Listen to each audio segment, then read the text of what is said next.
வணக்கம் my dear நண்பா நண்பீஸ். நான் உங்களில் ஒருவல் ஜேகே. ஜேகே கிரியேட்டிவிட்டியின் மார்கழி உற்சவ் நாள் 9. திருப்பாவை பாசுரம் 9. தூமணி மாடத்து சுற்றும் விளக்கெரிய தூபம் கமழ துயிலனை மேல் கண் வளரும் மாமன் மகளே மணிக்கதவம் தாழ் திறவாய் மாமீரவளை எழுப்பீரோ உன் மகள்தான் உமையோ அன்றி செவிடோ அனந்தலோ ஏம பெருந்துயில் மந்திரப்பட்டலோ மாமாயன் மாதவன் வைகுந்தன் என்றென்று நாமம் பலவும் நவின்றேலோரெம்பவாய்.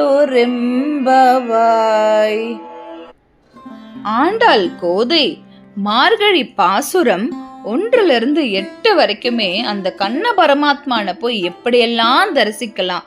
அவரை தரிசிக்கணும்னா நம்ம முன்னாடி என்ன பண்ணணும்?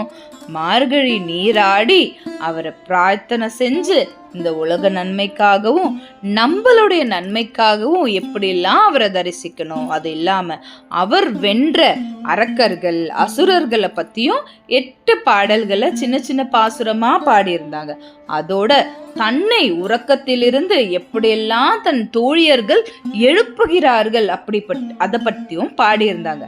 இப்போ இந்த 9வது நாள் பாட்டுலையும் தன் தோழியர்கள் தன்னை எப்படியெல்லாம் எழுப்புறாங்க அப்படின்னு சொல்லியிருக்காங்க. எப்படி எழுப்புறாங்களாம்? நவரத்ன கற்கள்களால் கட்டப்பட்டதான் அந்த மாளிகை. அந்த மாளிகை எப்படி இருக்குமா? பிரகாசமான விளக்கு எரிந்த மாளிகை போல் இருக்குமா அந்த மாளிகை. நறுமணம் அப்படியே கமழ வீசுமா. மாளிகை முழுக்குமே வாசன திராவியம் வீசுமா. அந்த மாளிகையில ஒரு அழகிய பஞ்சு மெத்தையில உறங்குபவளாம் இந்த ஆண்டாள். அந்த ஆண்டாள தோழியர்கள் எல்லாரும் அழைக்கிறாங்க. எதுக்கு? போய் அந்த கண்ணனை போய் தரிசிக்கலாம், வா நீராட போலாம் அப்படின்னு. ஆனா ஆண்டாளுக்கு கேட்கல இல்லையா? உடனே யார்கிட்ட மன்றாடுறாங்களா? மாமி கிட்ட மன்றாடுறாங்களா. மாமியே, உன் பிள்ளைய எழுப்பேன், உன் மகளை எழுப்பேன், நாங்க கூவி கூவி இப்படி கத்துறோமே, அவளோட காதுல கேட்கலையா? அவ ஏன் பதிலே சொல்லல? அவ ஊமையா, செவிடா, இல்லனா சோம்பல் அவளை ஆட்கொண்டு விட்டதான் கேட்குறாங்களாம். அதாவது சோம்பல் ஏறி போச்சா அவளுக்கு? ஏன் எழும்பவே மாட்டேங்கிறா? இல்லை யாராச்சும் அவ எழும்பாதபடி ஏதாவது மந்திரத்தை வச்சு கட்டி போட்டுட்டாங்களா அப்படின்னு கேட்குறாங்களா. உடனே அவளை எந்திரிக்க சொல்லுங்க. எங்களோட வந்து அந்த மாயம் செய்பவன் இருக்கானே அந்த மாதவன் வைகுண்டத்திற்கு அதிபதியான அந்த நாராயணனின் திருநாமங்களை சொல்லணும் இல்லையா? நீராடி அவரை போய் தரிசிக்கணும் இல்லையா? ஸோ எங்களோட அவளை சீக்கிரமா வர சொல்லுங்க, அதுக்கு எந்திரிக்க சொல்லுங்க உறக்கத்தில் இருந்து அப்படின்னு மாமி கிட்ட போய் மன்றாடுறாங்களாம் ஆண்டாளின் தோழியர்கள்.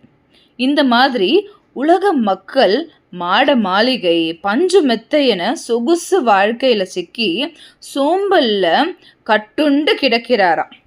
இதிலிருந்து அவர்களை எப்படி மீட்கிறது? இது எல்லாமே நிரந்தரமற்றவை. எதுதான் நிரந்தரமானது? வைகுண்டமே நிரந்தரமானது. இதை மக்களுக்கு புரிய வைக்கவே இந்த பாடலை பாடியிருக்காங்க நம்ம ஆண்டாள் கோதை. ஜேகே கிரியேட்டிவிட்டியின் மார்கழி உற்சவ் நாள் 10 நாளைக்கு நம்ம சந்திக்கலாம். ஓம் நமோ நாராயணாய நமக. ஆண்டாள் திருவடிகளே சரணம் சரணம். தன்யவாத்.